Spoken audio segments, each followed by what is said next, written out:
به نام خدا. سلام، من عرفان دانش هستم. اینجا سینفیلیا. خیلی خیلی خوش اومدید به برنامه خودتون.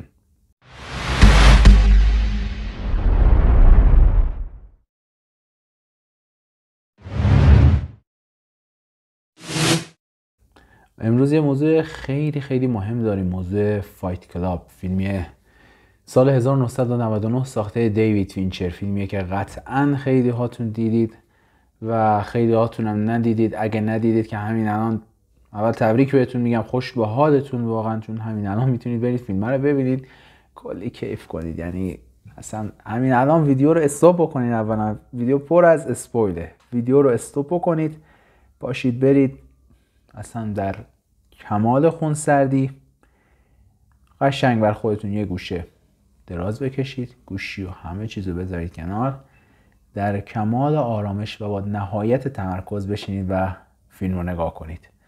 بریم با هم تیکه‌هایی از فیلم رو ببینیم. Hit me as hard as you can. Why? How much can you know about yourself? You've never been in a fight.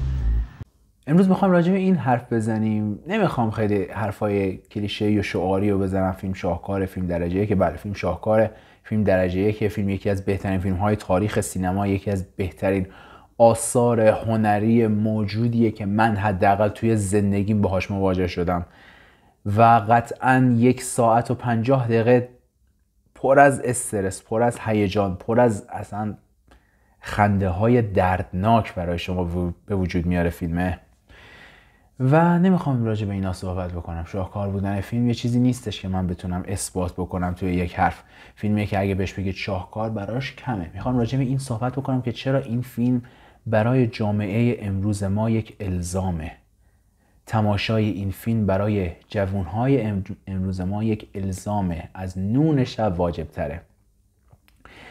بیاین اول راجع به این صحبت بکنیم که فایت کلاب داره راجع به چیا حرف میزنه. 2 تا موضوع کلی فیلم فایت کلابه.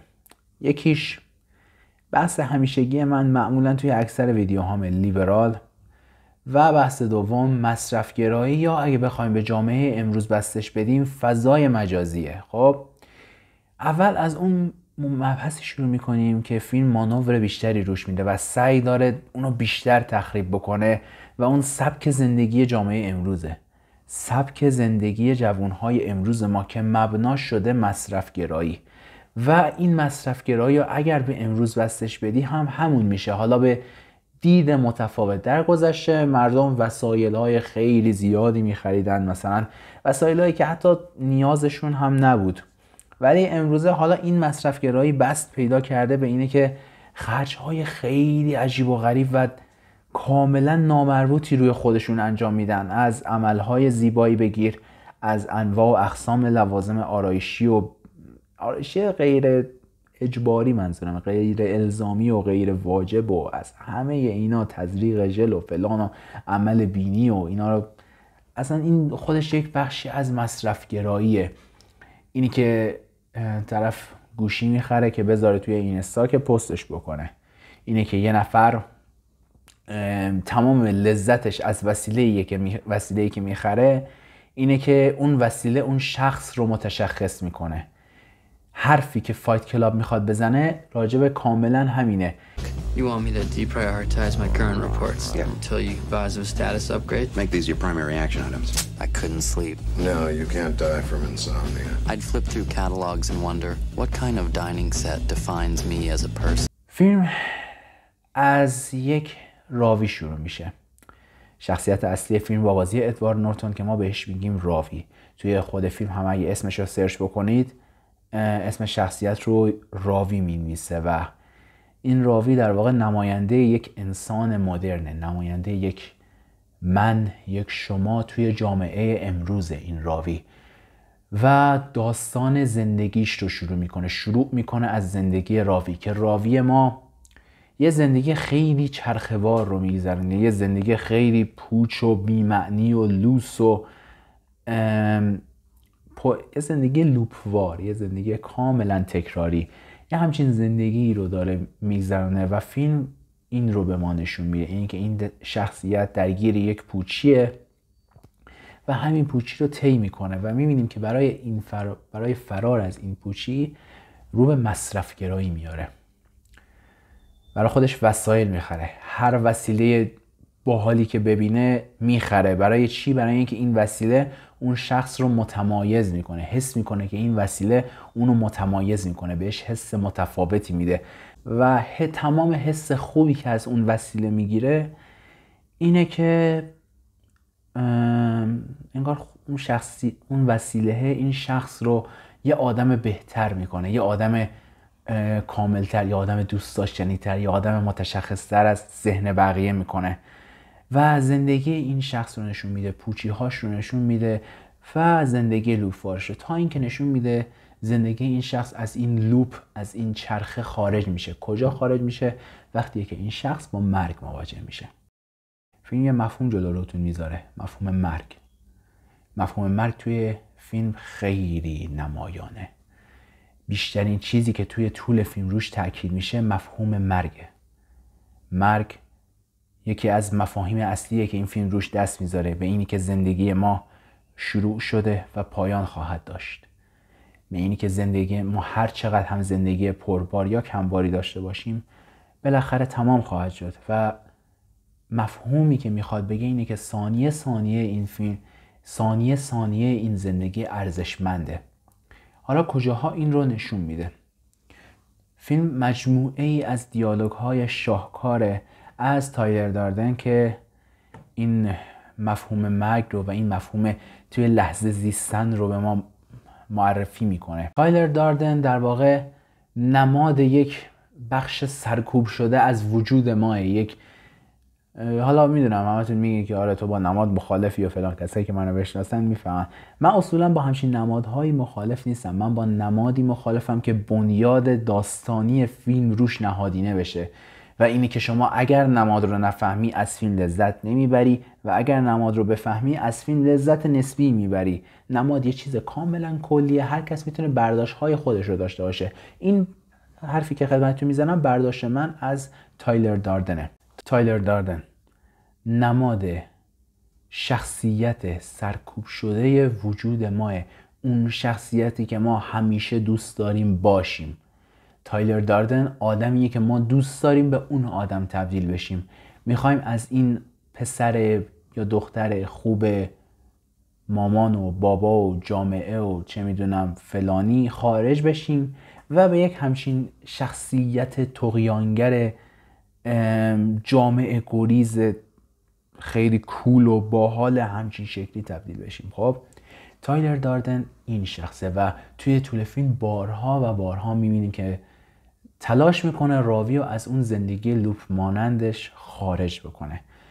تیکه هایی که به مصرفگرا بودن شخصیت اصلی میندازه و باشگاه مشتنی. Come on, hit me before I lose my nerve. Ow! Hit me in the ear! It was on the tip of everyone's tongue. Can I be next? We just gave it a name. Gentlemen, welcome to Fight Club. باشگاه مشتنی توی این فیلم یک سیستم تخلیه وجوده. یعنی یه سیستمیه که اون بخش سرکوب شده جامعه رو روش دست میذاره، اون نقطه ضعف جامعه رو روش دست میذاره و از اون یک ارتش طغیانگر درست میکنه و این در واقع نشون میده که چقدر این سرکوب کردن احساسات و عواطف و درون ما میتونه خطرناک باشه. این زندگی لوپ مانند که بعداً بهتون میگم که فیلم مقصر این زندگی لوپ مانند رو چه کسایی میدونه. این زندگی لوپ مانند عواقب بسیار بدی برای ما خواهد داشت. This is your life, and it's ending 1 minute at a time. I prayed for a different life. Soap. I make and I sell soap. And this is how I met Tyler Durden. تایلر داردن بارها و بارها راوی رو تشویق به غرغابه پا کردن میکنه، تشویق به کتک زدن میکنه، تشویق به هرج و مرج کردن. میگه بلند شو برو بیرون، از محل کارت استعفا بده، برو مش بزن تو صورت فلانی که بفهمن تو وجود داری. در واقع فیلم میخواد بگه که ما وجود نداریم و حقیقت محضه. و اطرافتون نگاه بکنید، چند نفر رو میشناسید که یک پیج توی اینستاگرام نداشته باشه؟ ما شدیم برده های اینستاگرام کما اینکه فیلم انسان مدرن زمان خودش رو برده های مصرفگرایی میدونه و من و شما و ما رو تشویق میکنه که از این بردگی خارج بشیم، خشم درونمون رو تخلیه بکنیم به شیوه درست. حالا شما با خودتون فکر میکنید که فیلم تشویق و هرج و مرج میکنه، فیلم دعوا رو میندازه. تایلر داردن رو یک قهرمان معرفی میکنه، قهرمان فیلم میکشه راحت. تایلر داردن شخصیت منفی فیلمه، کما اینکه یک شخصیت منفی دیگه هم توی فیلم وجود داره به اسم لیبرال که این تایلر داردن بر علیه این لیبراله قیام میکنه و در نهایت جفتیشون شکست میخورن و اون کسی که سربلند بیرون میاد راوی قصه ما، من و شماییم که پیام فیلم رو گرفتیم و میخوایم از این به بعد آزادانه زندگی بکنیم، میخوایم از این به بعد آزاد زندگی بکنیم. حالا این آزاد بودن به چه معناست؟ یعنی اینه که من فردا برم مش بزنم تو صورت فلانی؟ خیر، این آزادی نیست. یکی از مفاهیم دیگه‌ای که فیلم میخواد به ما معرفی بکنه همین آزادیه. فیلم میخواد نشون بده که آزادی بی حد و مرز چقدر برای جامعه خطرناکه. آزادی بی حد و مرز پوچی میاره، تنهایی میاره، انزوا میاره. فیلم هر دو برای آزادی رو کاملا میاد زیر نظر میگیره و به شما میگه که چقدر آزادی بی حد و مرز خطرناکه. و اینجاست که فیلم میاد و لیبرال ها رو هدف میگیره، میاد به ما میفهمونه که چقدر این جامعه کثیفیه. جامعه لیبرال جامعه فوق العاده کثیفیه و یه سری سرمایه‌دار رو نشون میده که زندگی من و شما رو کنترل میکنن. مقصر مصرفگرایی راوی اون سرمایه‌دارهایی هستند که از این مصرفگرا بودن این شخص سود میبرن. یکی از دیالوگ های فیلم هم مختص به همینه. راوی میاد میگه که هر چقدر من بیشتر بخرم فروشنده ها خوشحال تر میشن. فروشنده ها کیان؟ سرمایه دارها، لیبرال ها. اونها ما رو برده خودشون کردن. لیبرال هایی که توی جامعه امروز هم ما رو برده خودشون کردن. ما برده اینستاگرامیم، ما برده یوتیوبیم، ما برده فیسبوکیم، ما همه یک مش برده ایم. فیلم همه ما رو یک مش برده نشون میده، برده سرمایه داری که باید از این بردگی خارج بشیم.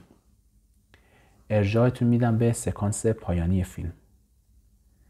در سکانس پایانی تایلر داردن که اون شخصیت طغیانگر به قولی افراطی، خب تایلر داردن میشه نماد افراط و لیبرال ها میشن نماد تفریط. تایلر داردن افراطی کشته میشه و در نهایت برج‌های تفریطی ها هم سقوط میکنن و شخصیت اصلی به خوشبختی میرسه، به سعادت نهایی میرسه و اون آرامش رو با دست معشوقش درک میکنه. فیلم ما رو به عشق تشویق میکنه. فیلم ما رو به در لحظه زیستن تشویق میکنه. به ما میگه که این زندگی خیلی ارزشش بیشتر از اینه که خودتون رو محکوم به رسیدن به یک سری هدفها بکنید. چند تا سکانس رو با هم بررسی میکنیم. یکی از سکانس ها تایلر داردن میره فروشگاه یک بنده خدای جوونیه. خب بعد اونجا این بنده خدا رو بیرون میکنه و اسلحه میگیره رو سرش و کارت شناساییش برمیداره. میگه تو دانشگاه میرفتی؟ میگه آره ازش استفاده دادم چون خیلی سخت بود. میگه تو پدر و مادر داری فلان، اینطوریه، همسرته، چند وقته بهشون زنگ نزدی؟ بعد میگه که به خدا زنگ میزنم، به خدا میرم. خب و بعد که کارتشو میندازه جلوش و شخص در میره، راوی میاد میگه که تایلر چی کار داشتی میکردی؟ مشکل این پسر چی بود؟ و بعد تایلر میاد بهش میگه که ببین این شخص فردا صبح که بیدار بشه صبحونه‌شو با یه طعم بهتری میخوره، میره، توی با یه حال بهتر وارد دانشگاهش میشه. فیلم در واقع به ما نشون میده که ما تا چیزی رو از دست ندیم قدرش رو نمیدونیم.